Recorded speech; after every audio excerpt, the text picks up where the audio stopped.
Hi குட்டீஸ், இது உங்கள் ஸ்டோரி டைம். ஒரு குட்டி மேகம் இருந்தது பாருங்க. அது ரொம்பவும் சின்னதாக வெண்மையாக பஞ்சு மாதிரி இருந்துச்சு. அந்த குட்டி மேகத்துக்கு தன்னோட துளிகளை யாருக்கும் கொடுக்க பிடிக்காது. இது என்னோடதுன்னு அது சொல்லும்.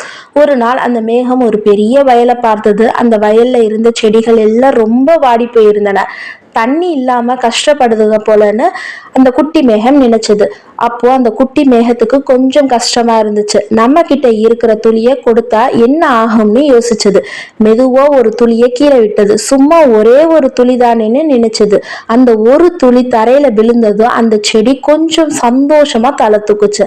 அதை பார்த்ததும் குட்டி மேகத்துக்கு ரொம்ப சந்தோஷமா இருந்துச்சு. அப்புறம் இன்னும் கொஞ்சம் துளிகளை விட்டது. சொட்டு சொட்டா மழை பெய்ய ஆரம்பிச்சது. வயல்ல இருந்த எல்லா செடிகளும் சந்தோஷமா தண்ணி குடிச்சன. அந்த குட்டி மேகமும் சந்தோஷமா சிரிச்சது. நம்ம கிட்ட இருக்கிறத கொடுத்தா எல்லாரும் சந்தோஷமா இருப்பாங்கன்னு அது புரிஞ்சுக்கிட்டது. அதுக்கப்புறம் அந்த குட்டி மேகம் நிறைய மழை பொழிஞ்சது. இந்த கதை உங்களுக்கு பிடிச்சிருந்துச்சுன்னா மறக்காம சுட்டி சுட்டி வேர்ல்ட சப்ஸ்கிரைப் பண்ணிக்கோங்க குட்டீஸ்.